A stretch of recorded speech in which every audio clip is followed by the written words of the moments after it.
My guest today is Thomas Andrews Drake. He was a senior executive of America's biggest intelligence agency at the beginning of the 2000s. He was an expert on electronic eavesdropping, someone with top secret security clearance. Then Mr. Drake essentially sacrificed his career to blow the whistle on his agency's wrongdoings as he saw them. He was charged under the Espionage Act, but only last year the charges were dropped. Mr. Drake, thank you very much for coming. Thanks for having me. Tell me about the program that you challenged, working with the National Security Agency, the surveillance program. What was its potential harm as you saw it? There was the very large flagship program called Trailblazer that was designed to catapult NSA into the 21st century to deal with the vast amounts of data being generated from the digital age. Given the massive fraud and abuse that NSA had created with the Trailblazer program, as well as a super secret surveillance program that had completely violated the Constitution and the Fourth Amendment, and in particular the statute called the Foreign Intelligence Surveillance Act, which was the first commandment at NSA. You did not violate Americans' privacy without a warrant under that statute, and in fact, if you did, there were criminal penalties for doing so. And I found this out to my horror and shock shortly after 9/11. That NSA had entered into a secret agreement with the White House in which NSA would become the executive agent for this secret surveillance program. On the front end was designed to deal with the threat, the terrorist threat, and that was partly understandable. But what it did is it actually essentially turned the United States into just a collection platform. So, vast reams of data were increasingly being collected or through other entities being made available to NSA for analysis. There's a lot of debate about this proposed legislation. I'm sure you heard about it, the CISPA, which in the name of national security would allow web service providers to funnel private information of their users to the authorities, to government agencies. Aren't they already doing that? I mean, many argue that providers, Google, Facebook, and other companies, they need that legislation to protect themselves from being liable for what they're already doing, and that's why those companies lobby for the bill. Well, I believe that's part of it. The other part of it is the government just wants even more access to even more data. And so, under the Patriot Act in Section 215, there is a secret executive interpretation of that, which essentially grants the government pretty much unfettered access to subscriber information that's held by those companies. CISPA would take that to, and there's other variants of that, would take that to the next level. Under the label or the rubric of cyber threats, and to provide cybersecurity, the government wants even more invasive access, almost persistent access to networks that are not normally available to the public. I understand the technology is so advanced now that it is probably so very tempting for intelligence agencies to siphon all that data. But what is the goal? Is it total surveillance? I believe if you take what has been happening since in kind of our post 9/11 security world, what you're seeing is the establishment of a surveillance society. You're seeing the establishment of a surveillance network. And I keep telling people don't realize the extent to which we're already surveilled in many, many different ways. The extent to which vast amounts of our own transactional data in all forms, all electronic forms and emails and your tweets and bank records and everything else are all subject or suspect, okay, in terms of surveillance. It raises the specter of kind of the rise of soft tyranny. It raises the specter of you're automatically suspicious until we prove that you're not. It raises the specter of a universal, I would call it a universal wiretap, a persistent universal wiretap on every single person. Or if it's not, they can create one. And what happens if they don't like you? What happens if you speak ill will against the government? What happens if you say something that they consider disloyal? That's not the country that I took an oath to defend 4 times in my government career. And you also have the fear element. Fear in itself is control. And what people will do when they're fearful is they will begin to censor themselves. So much of what's happening now, particularly in my case, it sent an extraordinarily chilling message that anybody, and I was a senior executive in the government, had a very high position at NSA. It sends an extraordinarily chilling message that if you speak out, If you speak up, we're going to hammer you, and we're going to hammer you hard, because look what we did to Mr. Drake. National security has effectively become the state religion. You don't question it.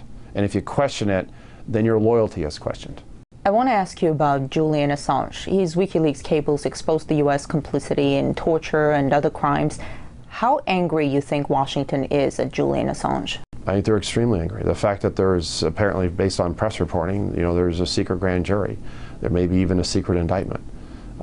They want to get him, and they want to put him away. I mean, there are those in this country at very high levels who have called for the death penalty. And Sweden is not promising. They can't make a guarantee that if they did bring him back to Sweden for questioning, that he wouldn't be extradited to the United States. And believe me, if the United States got his hands on him, they're going to do everything they could to put him away as long as they can, or worse. This is a very long reaching far. It's similar to what I went through. I mean, it was a multi-year, multi-million-dollar criminal national security investigation that I got caught up inside of. And they spent several years in my own particular case trying to figure out how to bring an indictment against me. Speaking truth to power is very dangerous in today's world. The power elites, those in charge, they don't like dirty linen being aired. They don't like the skeletons in the closet being seen. And they not only do they object to it, they decide to turn it into criminal activity. Remember, my whistleblowing was criminalized by my own government.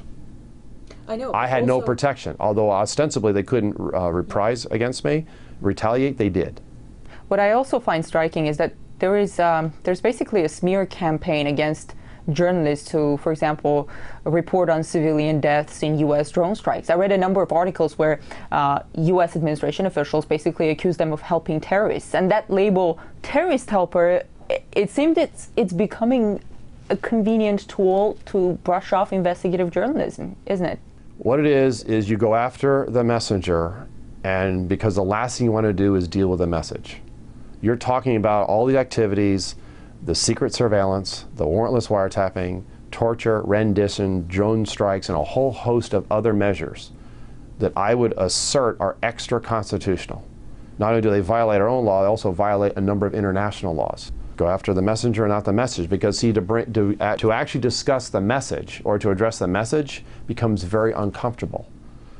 So essentially what's happened is that law, and we're a nation of law, if we start to depart, which we already have in a very significant way, moving away from being a nation of laws and simply leave it up to policy to substitute, we're going down a very slippery slope in the United States of America. Everybody's reporting on this flame virus that the U.S. and Israel allegedly developed to spy on Iran. And then there is the actual cyber weapon, the Stuxnet, which created havoc in Iran's nuclear facilities. We hear U.S. officials condemn cyber attacks all the time, but it turns out that the U.S. government itself is involved in cyber attacks. How do you see it? Well, based on what can only be authorized leaks, which is an oxymoron coming from within the administration and other senior officials. They want people to know, actually. Right. I believe that's the case. I think in some cases that's not being reported. They actually wanted people to know. I think some people say, oh, it just makes the administration look good, sort of, sowing their oats and say, hey, we're the man here. I think they want people to know. They want to know what the United States is capable of doing. It is another form of warfare. It is a cyber weapon, but it's a Pandora's box.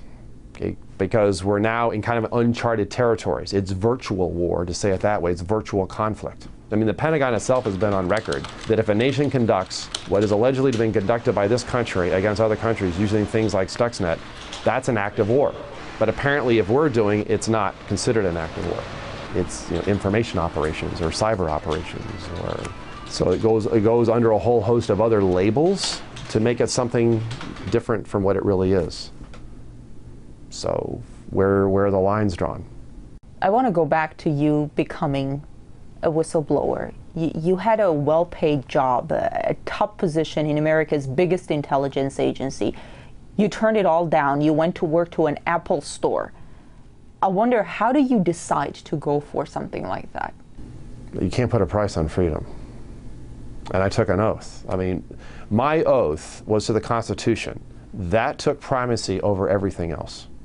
So what do? You're faced realizing to your horror that your own government is an abject violation of the very oath that you took, the very Constitution that you took an oath to defend, support and defend against all enemies, foreign and domestic, faithfully executing that law.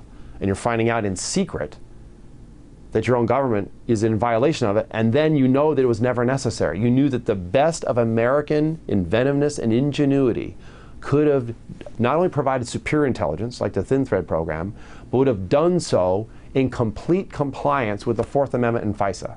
And they tossed it all overboard because they didn't want those controls. They didn't want that oversight. Most people don't stand up to power because power wields a lot of power, and power can do you in or make life very difficult. But I wasn't just standing up for myself. I was standing up for the generations that follow me. Thank you. Thanks for having me.